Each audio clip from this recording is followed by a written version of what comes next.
त्या आपल्या मशाली घेऊन वराला सामोरे जायला निघाल्या. आणि त्यातल्या 5 मूर्ख होत्या व 5 शहाण्या होत्या. कारण त्या मूर्ख कुमारींनी जेव्हा आपल्या मशाली घेतल्या तेव्हा त्यांनी आपल्या बरोबर तेल घेतले नाही, परंतु शहाण्यांनी आपल्या मशाली बरोबर आपल्या भांड्यामध्ये तेल घेतले. मग वर उशीर लावित असताना त्या सर्वांना डुकल्या आल्या व झोप लागली. मध्यरात्री अशी हाक मारली की पहा, वर येत आहे, तुम्ही त्याला सामोरे जायला चला. तेव्हा त्या सर्व कुमारी उठून आपल्या मशाली नीट केल्या. मूर्ख कुमारींनी शहाण्यांना म्हटले, तुम्ही आपल्या तेलातून आम्हाला काही द्या, कारण आमच्या मशाली विझत चालल्या आहेत. पण शहाण्यांनी उत्तर दिले. त्या म्हणाल्या, कदाचित आम्हाला व तुम्हाला तेल मुळीच पुरणार नाही, तर त्यापेक्षा तुम्ही विकणाऱ्यांकडे जाऊन आपल्या स्वतःसाठी ते विकत घ्या. आणि त्या विकत घ्यायला गेल्या असता वर आला. तेव्हा ज्या तयार होत्या त्यांच्या बरोबर लग्नाच्या मेजवानीस आत गेला आणि दार बंद झाले. त्याच्यानंतर त्या दुसऱ्या कुमारीही येऊन म्हणाल्या, हे प्रभू, आमच्यासाठी दार उघड. परंतु त्यांनी उत्तर देऊन म्हटले, मी तुम्हाला कचित सांगतो, मी तुम्हाला ओळखत नाही. आपल्या जागेवर बसूया.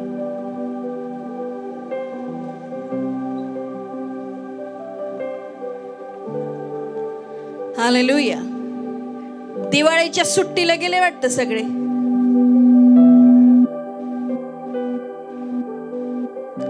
आम्ही खुर्च्यांसाठी टाळ्या वाजवा.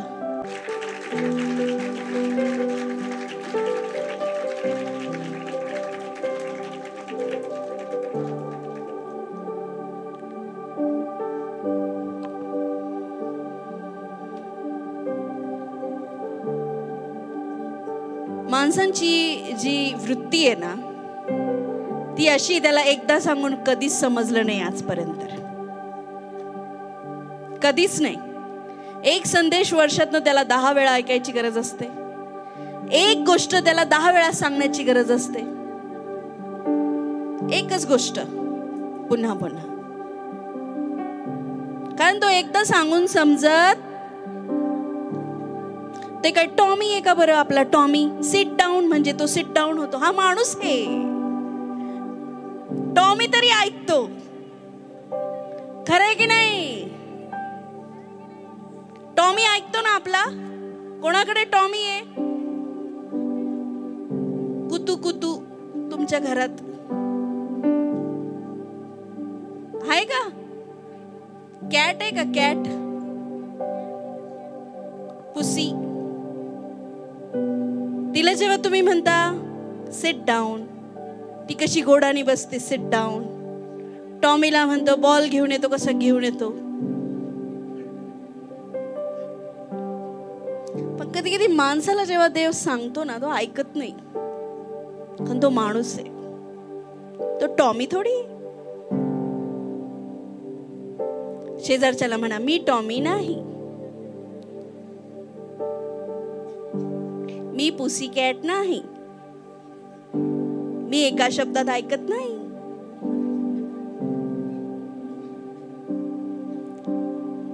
इथं कोण आहे जो असा एका शब्दातच ऐकतो, असा पटकन?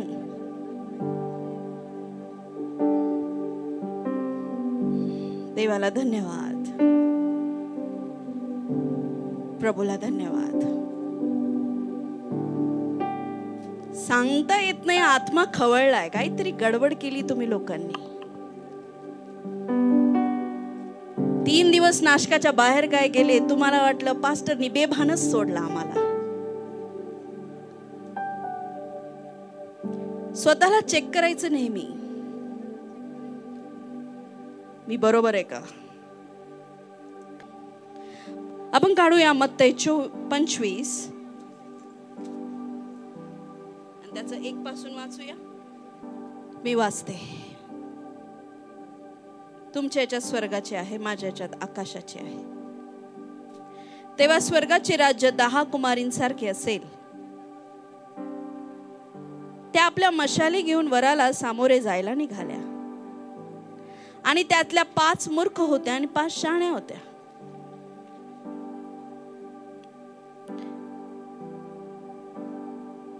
मूर्ख का होत्या आणि शहाण्या का होत्या?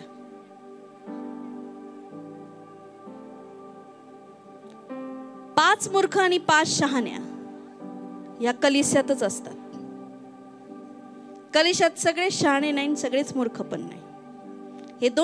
ह्या दोन्ही कॅटेगरीचे लोक तुम्हाला एका चर्चमध्ये भेटतील, बर का?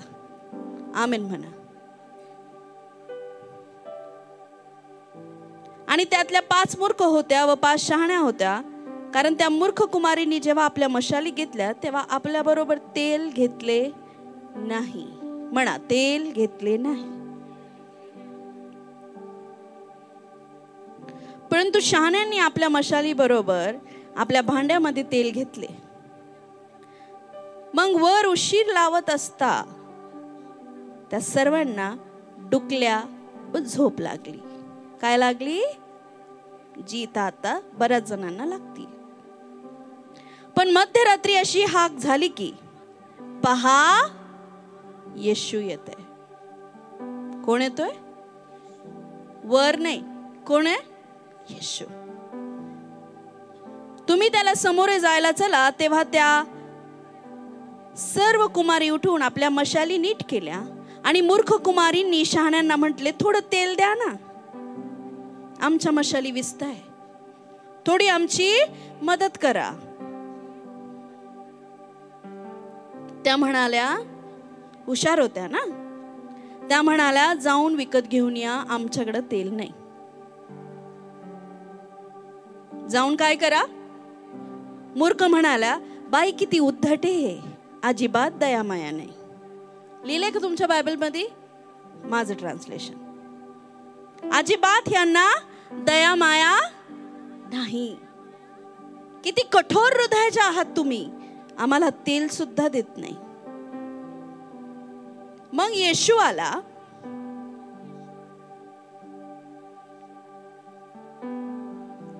त्या तेल विकत घ्यायला गेल्या. तोवर येशू आला आणि शहाण्या लोकांना घेऊन गेला, ज्यांचे दिवे जळत होते. आणि काय केलं? दरवाजाच बंद केला. नंतर पण एंट्री नाही. तेल घेऊन या का तेलाचा डब्बा घेऊन या का तेलाच्या विहिरी खोदा तुम्ही. म्हणा, तेल, तेलाचा डब्बा, तेलाची विहीर, काही पण आणा नंतर तुम्ही. एंट्री नाही. त्यानंतर त्या दुसऱ्या कुमारी म्हणाल्या, मूर्ख कुमाऱ्या म्हणाल्या, प्रभू प्रभू, आमच्यासाठी दार उघडा. तेव्हा येशू म्हटला, मी तुम्हाला ओळखत नाही. वचन 13, यास्तव जागे राहा. शेजारच्याला म्हणा, जागे राहा. फराळ खात बसू नको, लाडू खात बसू नको. घ्या ना, विकत घ्या, खा, म्हणणं नाही तसं, पण जागे राहा. खाऊन झोपू नका, कारण दिवस व ती घटका तुम्हाला मला ठाऊक नाही. माझा संदेश पूर्णपणे वेगळा होता.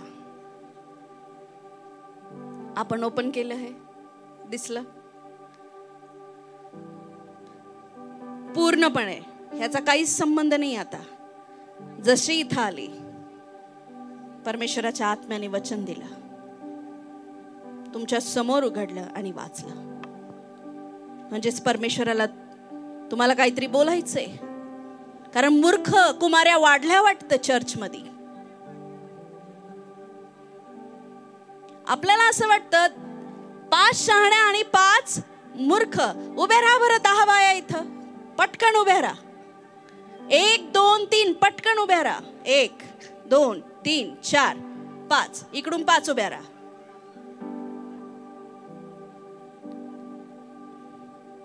एक जणाला बसावं लागेल या साईडने. 5 होत्या शहाण्या, 5 होत्या मूर्ख. 5 होत्या मूर्ख. आणि ह्या सगळ्या ज्या शहाण्या आणि मूर्ख आधी ऑलरेडीच डिसाइड आहे बायबल मध्ये. ज्यांनी तेल घेतलं नाही त्या मूर्ख, ज्यांनी तेल घेतलं त्या शहाण्या. तेल म्हणजे अभिषेक. सबोपदेशक मध्ये लिहिलंय, तुझ्या मस्तकावरचं तेल कधी संपू देऊ नको आणि तुझे जे वस्त्र आहे ते सर्वदा उजळलेले असू दे. तुझ्या मस्तकावरचं तेल, आणि तेल निघतं रगडल्याने. कशाने? रगडल्याने. काही पण गोष्ट तुम्ही रगडाल, एरंड पण रगडलं ना तरी तेल निघतं. कोणती पण गोष्ट जेवढी घासाल त्याच्यातनं काय निघल? तेल निघल. म्हणजे प्रार्थनेचं जीवन रोज रोज रोज. पण मूर्ख स्त्रिया ज्या होत्या त्या फक्त येशूची वाट पाहत होत्या. त्यांनी आपलं जीवन क्लिअर ठेवलं नव्हतं. आता फक्त स्त्रिया म्हटल्यावर माणसं सेफ आहे असं नाही. तुम्ही सगळेजण वधूचे कपडे घातलेले आहात, स्त्री आणि पुरुष कोणी असा. म्हणून माणसं सेफ होत नाही. नाही तर स्त्रिया जातील स्वर्गात, पुरुष राहतील खाली. ही खूप गंभीर बाब आहे की येशूनी दरवाजा बंद केला. येशूनी दरवाजा बंद केला. काही लोक लहान लेकरांना इतकं हे करताना, माझं बाळ, माझं लेकरू बाहेरच जाता येताच कडेवरच घेताच, हेच करतात, हेच. मला पोरं झाले, मी पण चर्च घेतलं, पण कधी एवढं लक्ष नाही दिलं. कधी मी अशी पुलपीट सोडून उलू उलू गुलू गुलू करत बाहेर पण नाही गेली. तुमच्या समोर आहे, पोट घेऊन प्रचार केला. कधी अशी पुलपीट पशी उलटी पण नाही झाली मला. कधी गर्दीने मला घुटमळलं पण नाही. तास तास उभे राहून प्रचार केला. माझ्या पोरांना गरम होतंय का, त्यांना शी आली का, उलटी आली का, डायपर भरलं का, भूक लागली, कधीच लक्ष दिलं नाही.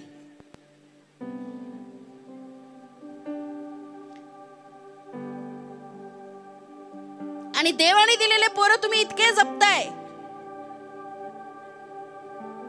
की तुम्ही स्वतःच स्पिरिच्युअल लाईफ विसरून गेले. 4 तास बाहेर जाता, 4 तास आत येता, 4 तास बाहेर जाता, 4 तास आत येता. असं समजायचं दरवाजाच नाही या चर्चला मध्ये आल्यावर.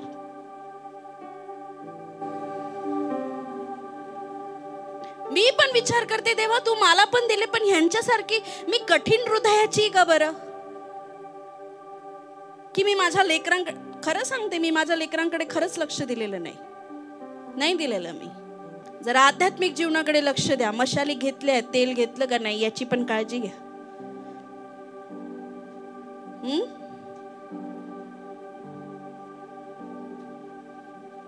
कळतंय का?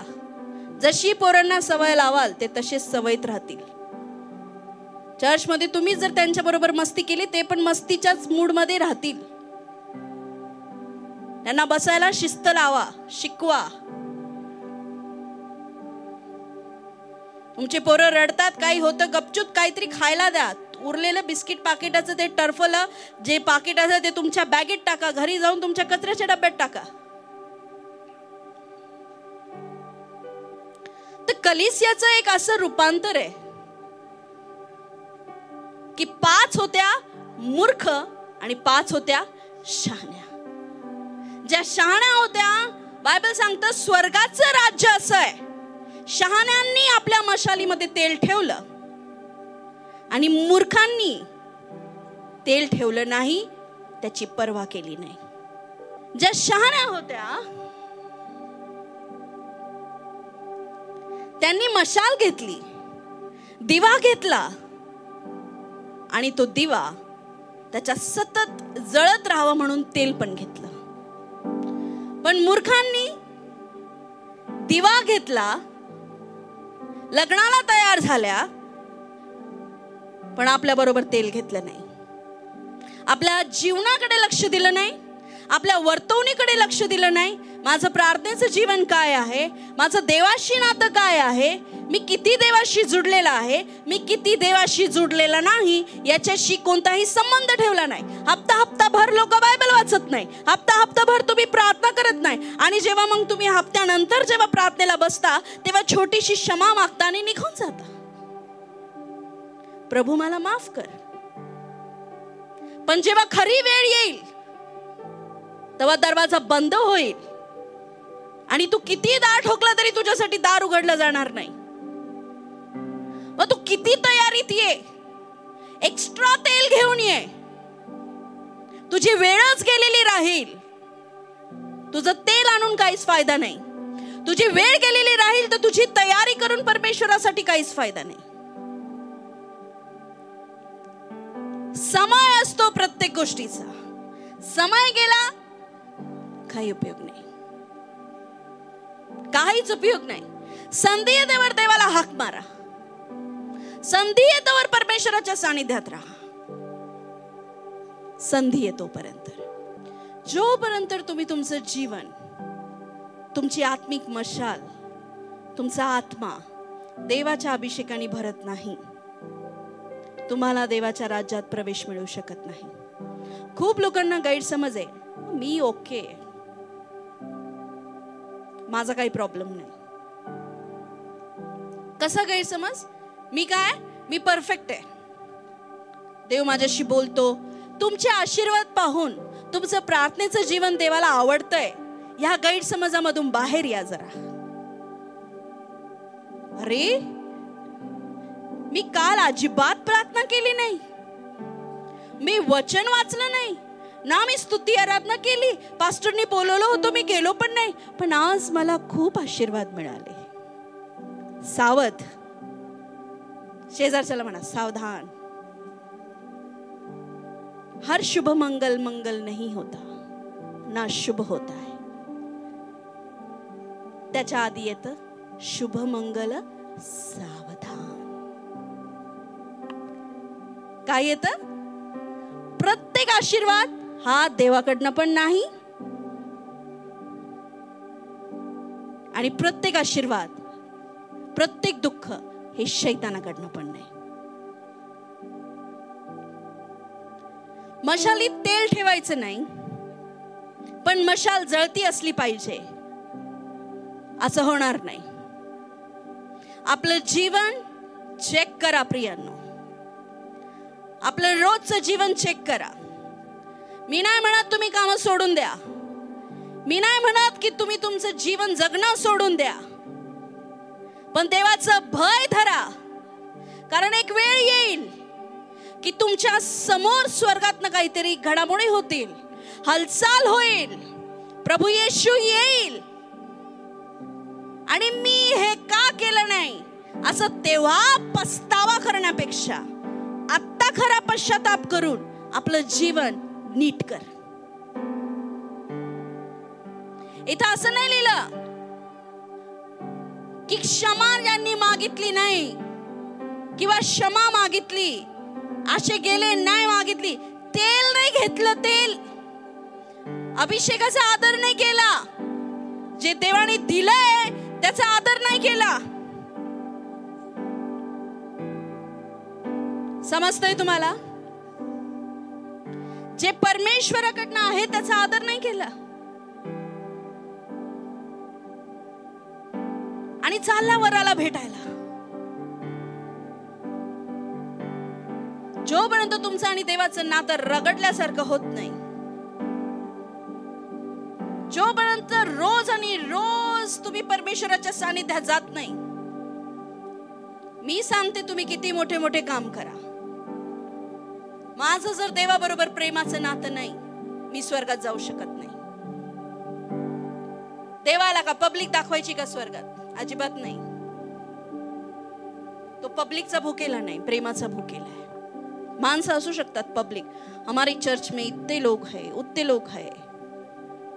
हा, काही लोकांचं जीवन फुग्गा आहे, फुग्गा दिसतो मोठा, सुई टोचली का फट, काहीच नव्हतं, हवा होती फक्त. आत्मिक जीवन फुग्गा आहे. दाखवता असे, चालता असे की देव जणू उठता बसताच बोलतो. आता देव बोलला का तुम्ही बोलले का तुमच्या बाजूचा बोलला का तुम्हाला फोनवर कोणीतरी बोलला हेच तुम्हाला समजत नाही. किसकी बोली हम सुन रहे हैं हेच आपल्याला कळत नाही. कळतंय का तुम्हाला?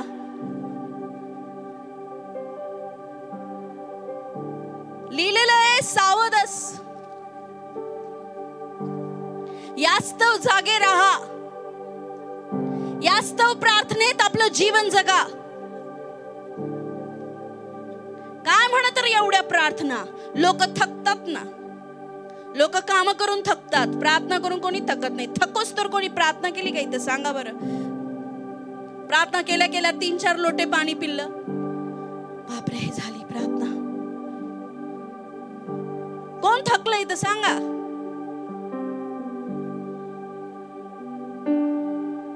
तुम्ही काम करून थकता, प्रार्थना करून कधी थकत नाही. जिंकले तेव्हा जेव्हा प्रार्थना करून थकशाल. मी माझ्या लाईफच्या प्रेयर लाईफच्या एवढ्या हायेस्ट टोकावर गेलीये की माझी ब्रीथिंग नॉर्मल व्हायला मला 10 मिनिटं लागलेत. I thank God for that.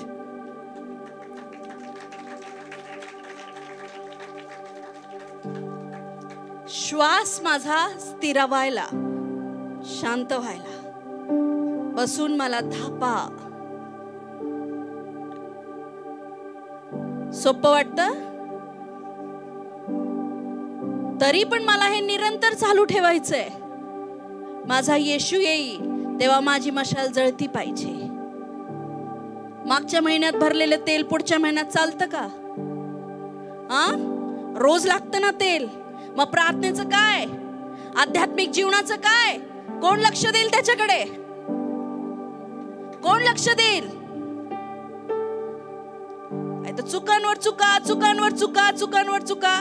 देव पाहत नाही, देव पाहत नाही, देव पाहत नाही, देव पाहत नाही. दशमांश टाकला का देव पाहतो.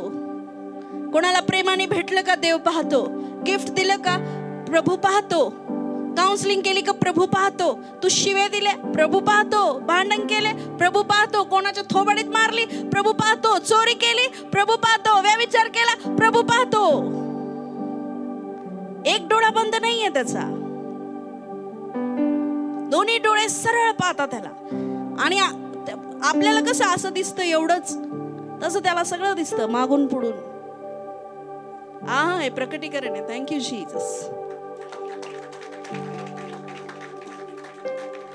सगळं दिसतं.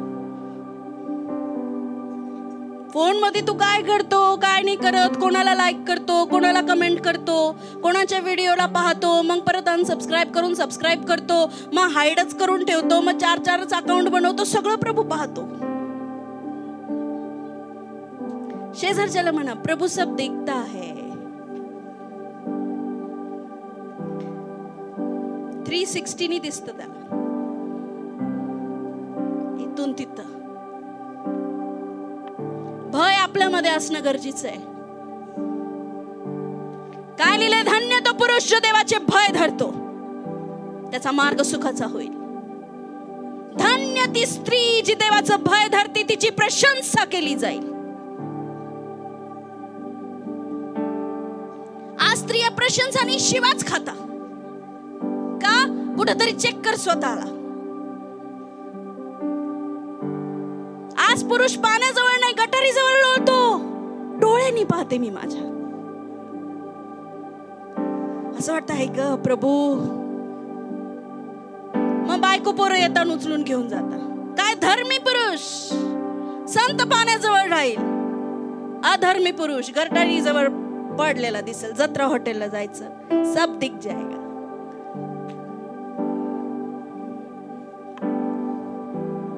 लिहिले पवित्र आत्म्याने मस्त व्हा, ते नशेने मस्त होतात, मग ते पडलेले राहतात. कुठंतरी एक तर संत पाणी राहील, नाही तर गढूळ पाणी राहील, गटार राहील.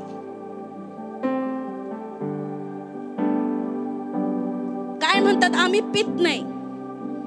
तुम्ही जे पित नाही ना, त्यांच्यापेक्षा पण बेकार वागतात घरी.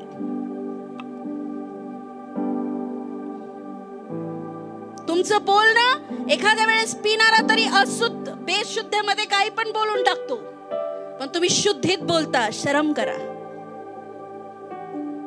शुद्धीमध्ये तुम्ही घाण घाण बोलता, शुद्धीमध्ये तुम्ही नको त्या गोष्टींना बोलता. तुम्हाला काय वाटतं देव पाहत नाही? तुमचा अभिषेक तुमच्या घरातनं सुरू होतो. काय बोलला प्रभू? प्रार्थना करशील तेव्हा आपल्या खोलीत जाय. माझं घर प्रार्थनेचं घर म्हटलं जाईल. प्रार्थना करशील तेव्हा पास्टरच्या खोलीत नको जाऊ, आपल्या खोलीत जाय.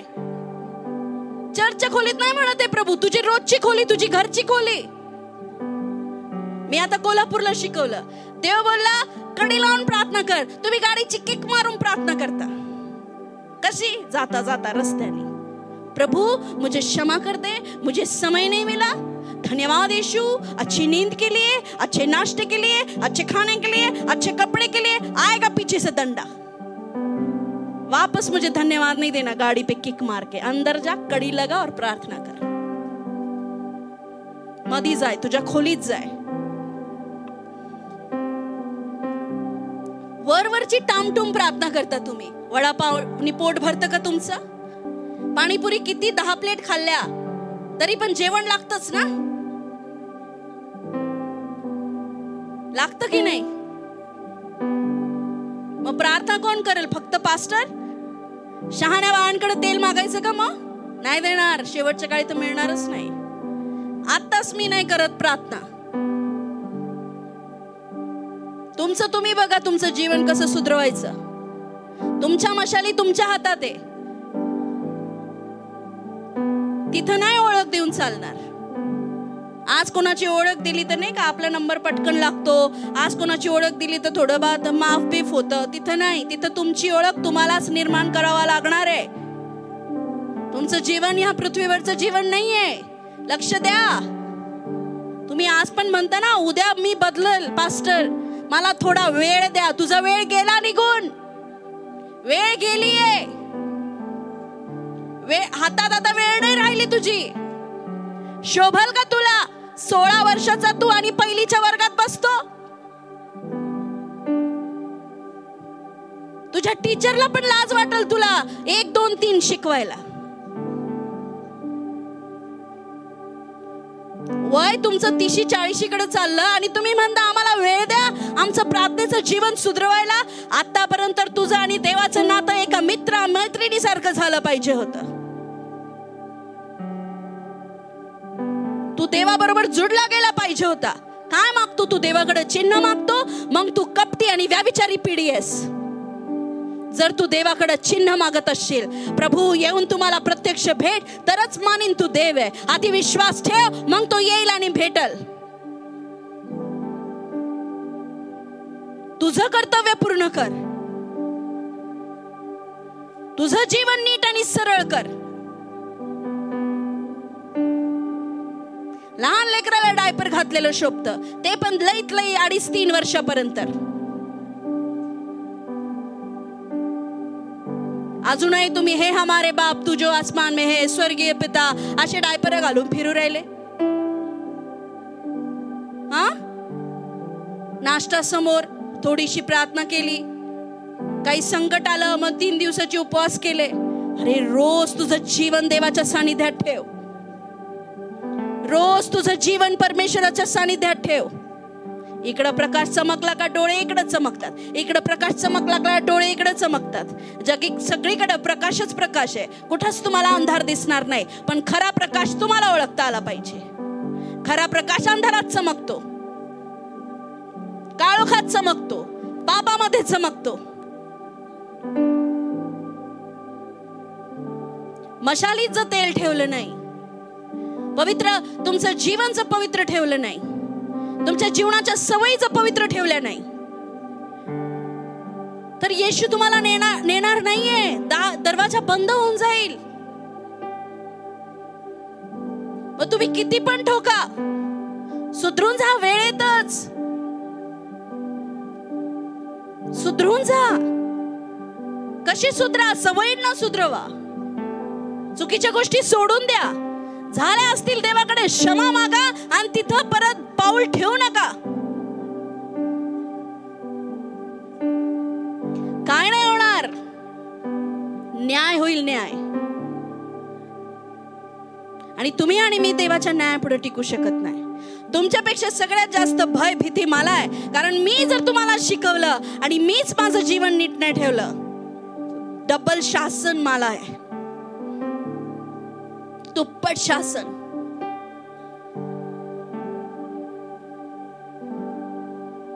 येशूचं नाव घेताच डोळे पाणावले गेले पाहिजे.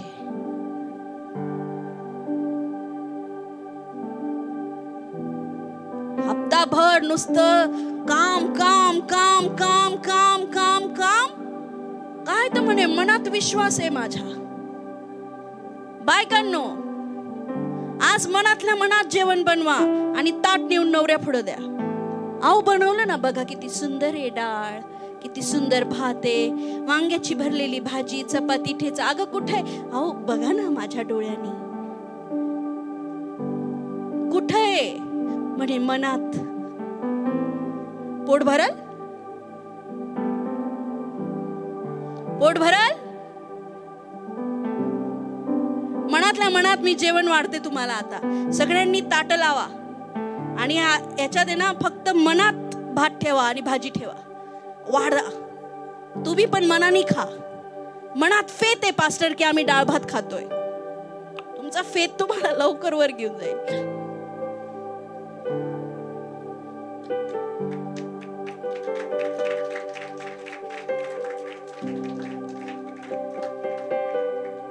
काल जॉयस मेरचं वचन ऐकत होतो आम्ही गाडीत.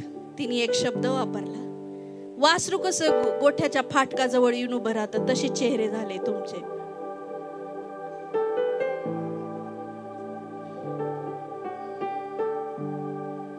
मम्मी दार उघड.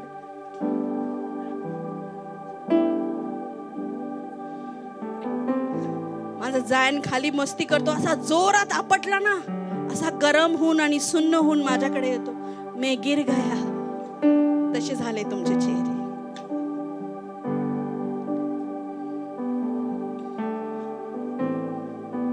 मला तो नेहमी वर जाऊन बोलतो, मेरा नाम मत लिया कर तू चर्च में.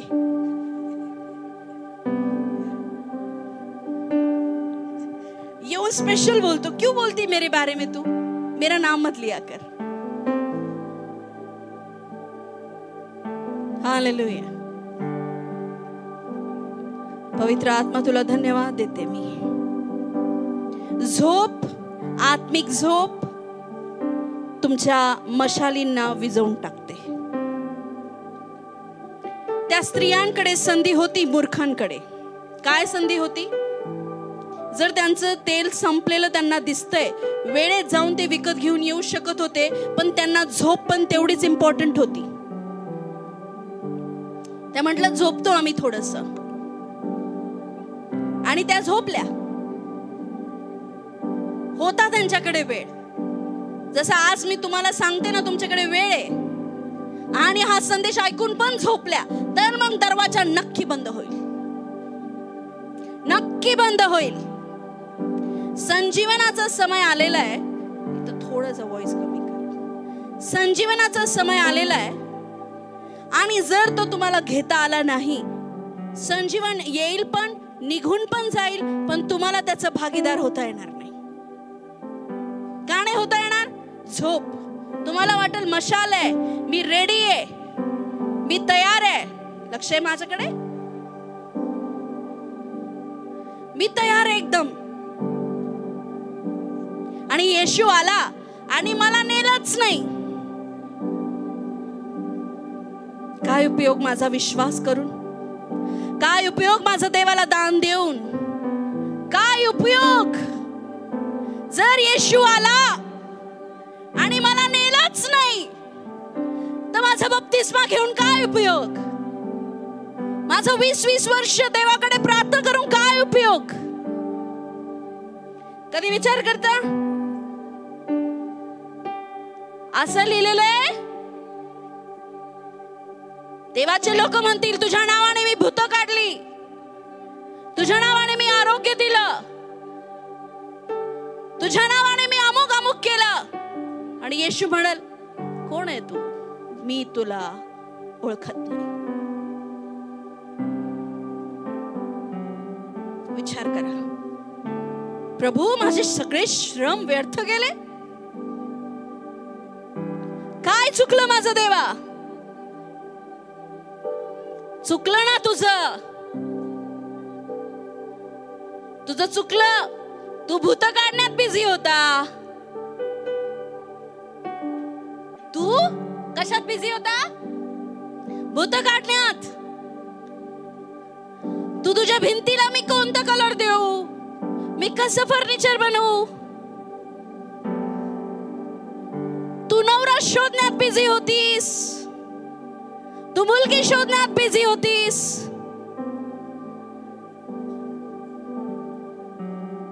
धन संपत्ती शोधण्यात बिझी होती. पण प्रभू माझा तुझ्यावर विश्वास होता ना, पूर्णपणे तुझ्यावर विश्वास होता देवा माझा. तुमचं देवाचं भाषण सांगते मी, तुमचं फ्युचर सांगते मी. माझं काम पण तेवढंच महत्वाचं होतं प्रभू. प्रभू म्हणतो, होतं ना, मला माहिती ना तुझं काम महत्वाचं होतं.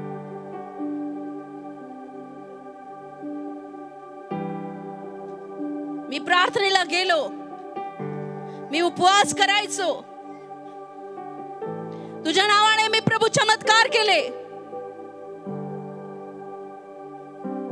मी मोठ्या मोठ्या संजीवन सभा घेतल्या देवा. मी माझ्या मुलांची देखभाल केली, माझ्या परिवाराची देखभाल केली. प्रभू म्हणाल, तू सगळं केलं, तू माझ्याशी नातं जोडलं? माझ्याशी नातं जोडलं का? लग्न करायला मुलगा शोधताय,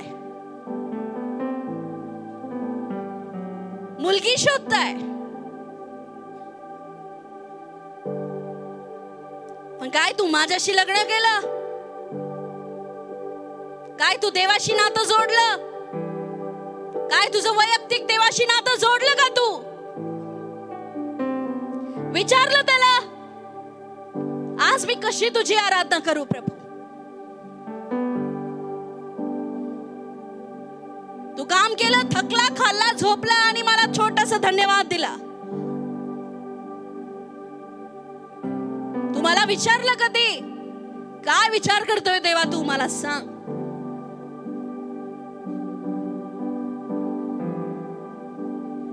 सतत त्याच्या हातात वही आणि पेन आहे आणि तो कोणाबद्दल काही ना काही लिहत असतो. काही ना काहीतरी लिहत असतो. मला हे करायचंय, मला ते करायचंय.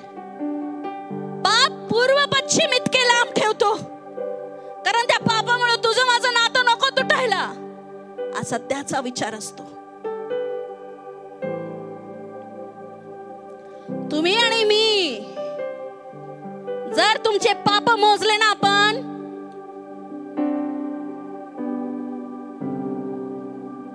आपण इथं बसण्याच्या पण लायकीचे नाही.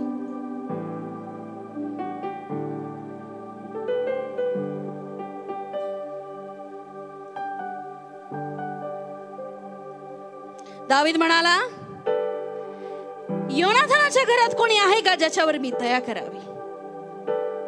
माझ्याकडे लक्ष द्यायचं अजिबात इकडे तिकडे वळून पाहू नका.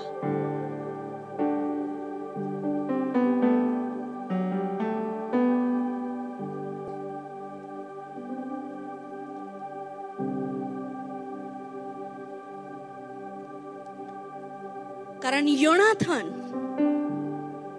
आणि दावीद आणि योनाथानाची घट्ट मैत्री होती. योनाथानाचा बाप शाऊल हा दाविदाचा शत्रू होता.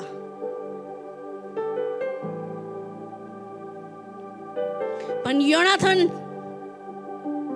शाऊलाचा लेक मुलगा त्याच्या बापाच्या शत्रूचा मित्र होता. आणि या दोघांमध्ये एक घट्ट मैत्री होती.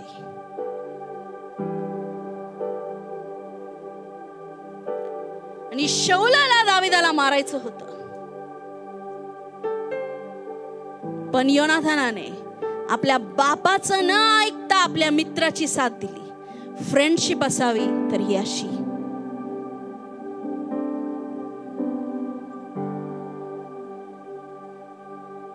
त्याने आपल्या बापाचं नाही ऐकलं, पण त्याने दाविदाला वाचवलं.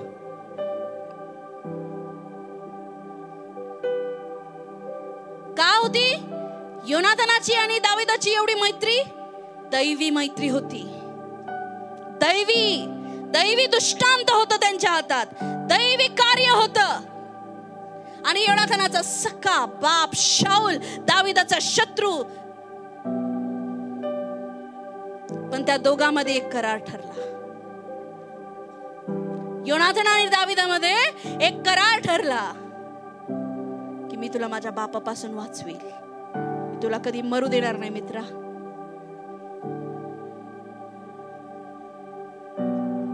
आणि एका युद्धामध्ये योनाथान आणि शाऊल दोघं मरण पावले. दाविदाने आपला मित्र गमावला, त्याने मित्र गमावला.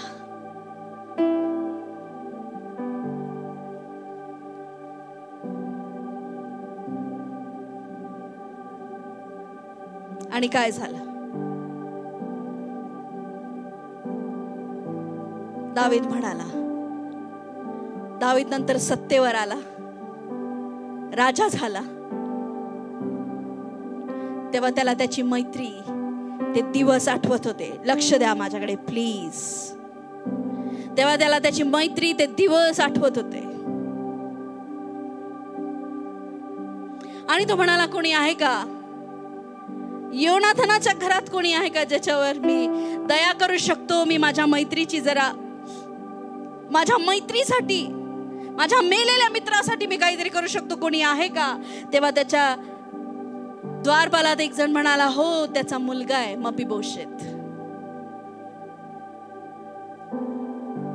त्याचा मुलगा आहे मपीबोशेत, पण तो पांगळा आहे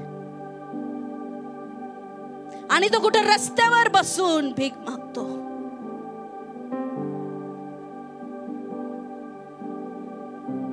दावीद म्हणाला, घेऊन या त्याला. आपल्या बापाने निभावलेल्या मैत्रीचं प्रतिफळ त्या पांगळ्या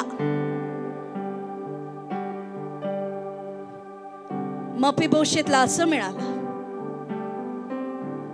आयुष्यभर राजा बरोबर मेजावर बसून जेवला.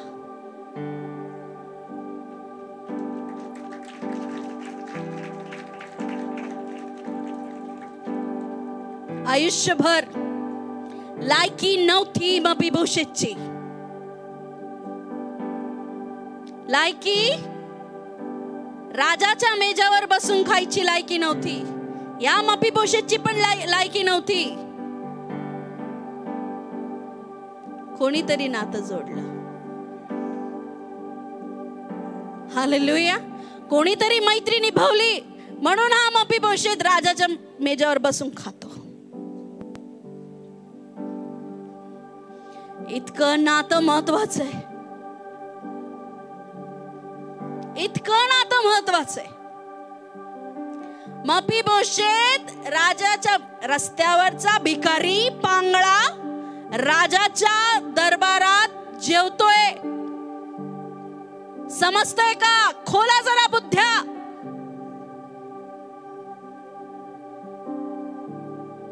जर येशूने इंटरफेअर केला नसता ना तुमच्या माझ्या आयुष्यामध्ये, आपण पण रस्त्यावर भीकच मागत बसलो असतो. पण आज देवपित्याचं नाव वापरून स्वर्गात जायचा ऍड्रेस मिळालाय आपल्याला, त्या योनाथानामुळे, त्या मैत्रीमुळे, त्या नात्यामुळे. कारण एक खरा मित्र तो आहे जो आपल्या मित्रासाठी प्राण देतो, आणि तो माझ्या येशू प्रभूने दिलाय. कोणाशी मैत्री निभावली? तुमच्याशी, माझ्याशी. तो पडलो असतो, पडलो असतो. जाणीव ठेवा, जाणीव ठेवा. दावीद म्हणाला, हाय का कोणी? योनाथानाच्या घरातला हाय का कोणी ज्याच्याशी मी माझ्या मैत्रीची वफादारी निभावू शकतो? नातं किती महत्वाचं आहे. आज तुम्ही जर देवाशी दृढ नातं केलं, तुमच्या पिढ्यानपिढ्या ते नातं चालेल. त्यांच्यावर दया होईल. ते नातं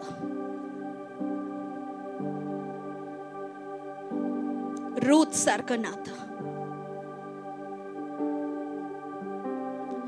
अर्पासारखं गोडी बोलीनी पप्पी घेऊन निघून जाऊ नका. येते मग मी, तुझ्याकडे काय नाही येशू. 4 वर्ष झाले प्रार्थना करते, अजून माझा थायरॉइड बरा झाला नाही. अगं तुझा थायरॉइड मोठा का तुझा देव मोठा?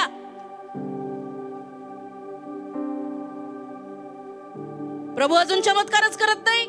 मला रात्री असंच होतं, मला रात्री तसंच होतं. देवाला दोष नको देऊ. तुझ्या मशालीत तेल आहे का बघ. मशाल घेतली म्हणे मी, तेल घेतलं का नाही? ओलाय महागे, लईच वेळ द्यावा लागतो प्रभूला. काय तर म्हणे, प्रार्थनाच करा, उपवासच करा, असंच करा, आज्ञाच पाळा, आदरच द्या, सन्मानच द्या. नसल द्यायचं तर नरकात जा. Simple solution. नो बकवास.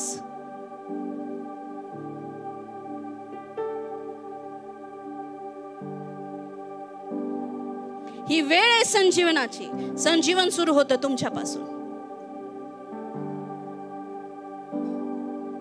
स्वतःपासून.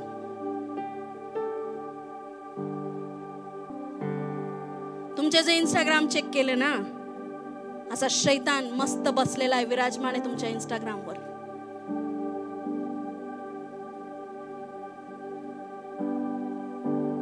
तुम्हाला वाटतं का टीव्ही पाहून, पिक्चरचे गाणे ऐकून तुमचा काही लॉस होणार नाही? असं वाटतं का तुम्हाला? का वाटतं? कोणी शिकवलंय तुम्हाला? कोणत्या चर्चला तुम्ही जाऊन आले? कोणत्या येशूने तुम्हाला हे शिकवलं? मला सांगा ना, कुठून शिकले तुम्ही? चलता है सब, सगळं चालतं बा. खोटे ते लोक दिसतील तुम्हाला. मग थोडस थेंबर पाणी देता का? मग मी पण म्हणल, मी नाही देत बाबा, जा.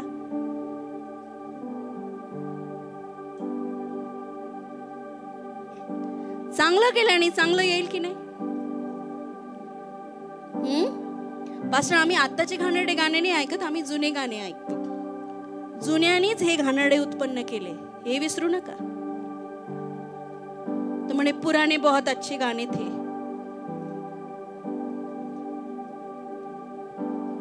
तुमचा फोटो टाकायचा आणि इथं लिहायचं ना, सोना मैंने मांगा ना मांगी मैंने चांदी, आणि दुसरं तू मेरा सोना.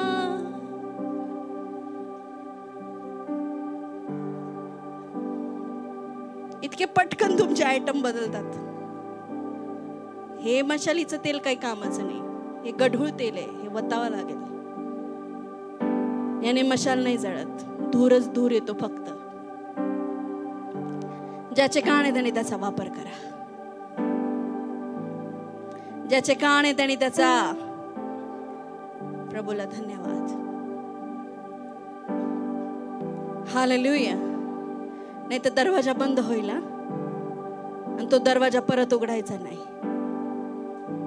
तिथं मग सहानुभूती नाही, समजदारी नाही, कारण वेळ खूप दिलेली आहे.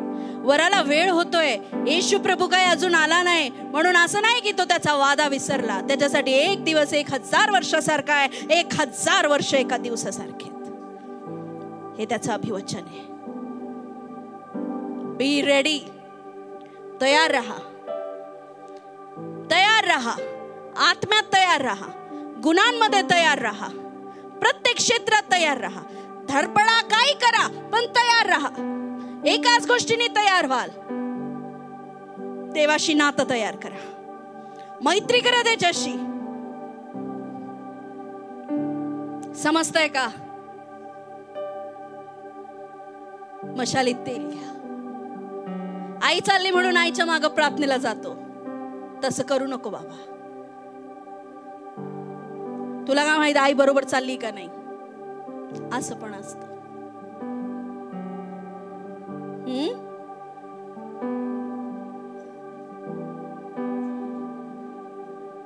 आजकाल खरं सांगते मी, आई वडील झाले अतिशहाणे आणि मुलं देवाच्या आत्म्याने चालतात. मग म्हणतात तू नको आम्हाला शिकवू.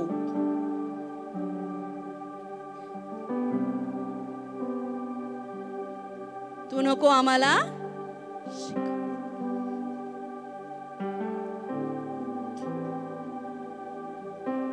लहान मुलगा म्हणतो पप्पा दारू नका ना पिऊ, येशू प्रभू फटके देईल. ए तू नको शिकवू, मी पिल नाही तर गटारीत लोळील. माझा बाप झाला का तू? अहो खरं तो तुझा बाप झालाय, तो तुला सांगतोय ना पिऊ नको, मग तो तुझा बाप आहे. तुझं वय चुकलं फक्त.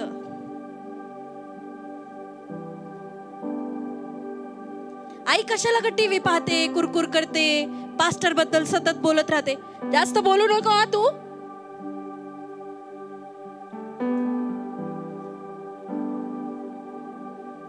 तू तिकडे पाहून घे तुझं काय करायचं. कुरकुरीमुळे अर्धा आयुष्य संपवता तुम्ही. चमत्कार होत नाही, नाही होत. प्रभू सगळं ऐकतो. तुमच्या घरात जर तुम्ही कुरकुर करत येऊन अचानक तुम्ही अशी माशी हाकलली ना, हाकलली कधी आली आपक्यात, मच्छर आला, माशी आली, काय कशासाठी आली होती माहिती का? करत मी सगळं ऐकलंय, मी चांगले सांगायला, मी काय मनाचं बोलत नाही. सब उपदेशक वाचा. छोटासा किडा येऊन तू काय बोललाय तर सगळं येशूला सांगून देईल. म्हणजे येशूला असं पण ऐकायला येतं, कन्फर्मेशन मागतो.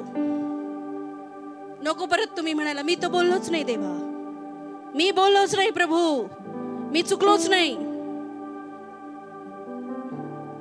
कळतंय का तुम्हाला किती गरजेचं आहे मशालीमध्ये तेल ठेवणं, किती गरजेचं आहे आपलं जीवन परमेश्वराच्या सानिध्यात घालवणं. वेळ नाही बर का, वेळ गेली. आज संदेश सांगितला, आज वेळ गेली. सुधरून जा. शेजारच्याला म्हणा सुधरून जाय. झोप झोप झोप झोप झोप झोप झोप. आत्मिक झोप, शारीरिक झोप. हा पास्टर मी झोपतच नाही, मला सवयच नाही झोपायची. तू झोपत नाही पण तू काय करतो, सतत फोन पाहत राहतो रात्रभर. म्हणून याचा अर्थ समजू नको न्याय तुझ्यावर येणार नाही. जो झोपलाय तो तरी पाप नाही करत आहे, तू जो सतत फोनवर आहे डबल न्याय तुझ्यावर येणार आहे. फोन मध्ये काहीतरी घाणेरडं पाहता तुम्ही. हा पिक्चरचे गाणे ऐकायला तुम्हाला काहीच वाटत नाही, पाप वाटत नाही. पिक्चर पाहायला पाप वाटत नाही. हप्ताभर प्रार्थना केली नाही केली पाप वाटत नाही. हप्ताभर बायबल उघडलं नाही उघडलं पाप वाटत नाही. साधं पुस्तक नाहीये ते, तुझ्या शाळेचं पुस्तक नाहीये, तुझ्या डिग्रीचं पुस्तक नाहीये, जीवनाचं पुस्तक आहे ते. जीवन मिलेया मिलेया, आशिष ठेरी ठेरी. बायबल काय पडली बिडली काय माहिती नाही, नाही वाचत. हप्ताभर लोक बायबल नाही वाचत इथं बसलेले. मी नाही बोलत आहे, ज्याने पाहिलाय तो बोलतोय.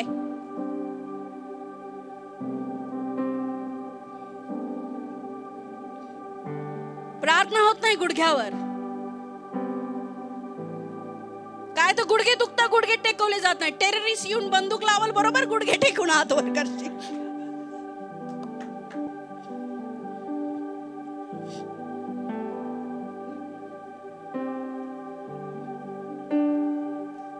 यशया त्याचं हालेलुया 35 काय ना एकदाच खोललं निघून गेलं. देवा धन्यवाद. यशया 35:3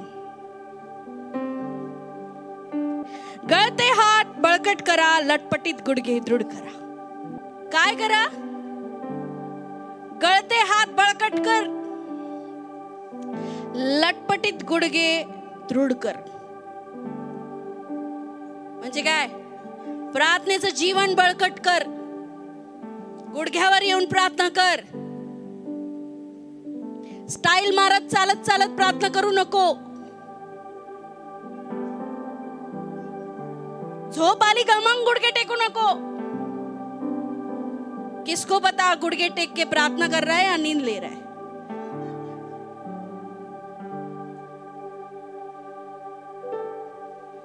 काय कर, तुझे जे घडघडते गुडघे आहे ना, असे थरथर करताय ना, म्हणजे तुझी प्रार्थनेची लाईफ अशी थरथर होतीये. तिला काही विटॅमिन नाहीये, तिची सगळी डिहायड्रेट झाली, तुझी प्रार्थनेची लाईफ. थोडं ग्लुकोज टाक त्याच्यात आणि ते गुडघे जरा बळकट कर, प्रार्थना कर. लक्षच नाही दिलं, फीडच नाही केलं तुझ्या प्रार्थना लाईफला. तुझे जे हात असे गळके झाले ना, बुडदंगल्यासारखे, जरा वर कर, हात उभारून स्तुती आराधना कर. जरा तुझ्या घरी तुझ्या मशालीत तेल ठेव.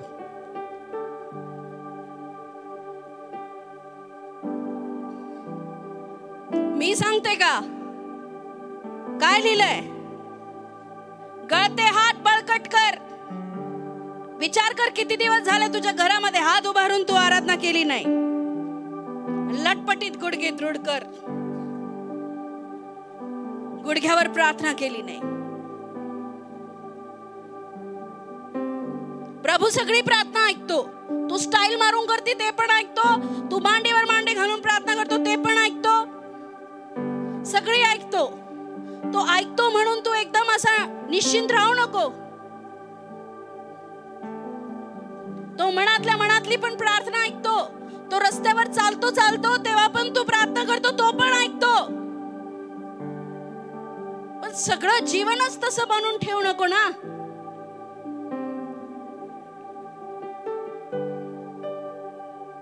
जरा दृढ कर आपले गळके हात. ठरव देवाशी मैत्री करायचं, ठरव परमेश्वराच्या सानिध्यात बसायचं. 24 तासातले 2.5 तास आपल्याला देवाला देवत नाही काय? देऊ शकता ना. 3 तासाचा पिक्चर पाहता तुम्ही. येशू येईल तेव्हा जायचंय ना, जायचंय का नाही? का अजून वाट पाहायची आहे? का तुम्ही तयार नाही अजून? नाही प्रभू मी तयार नाही. जे लोक म्हणताय ना मी तयार आहे, तू पहिला तयार नाहीये. मला इथं असं वाटतं, जर येशू आला तर प्रभू मी तर तयारच नाहीये अजून, मी रेडी नाहीये. इथून वाटतं मला क्लिअर करायचंय प्रभू सगळं.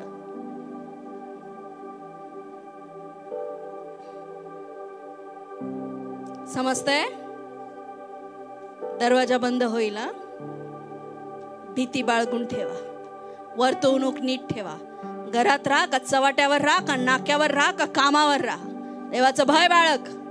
चुकीचे कृत्य करू नको, जे खाण आहे तसं वागू नको.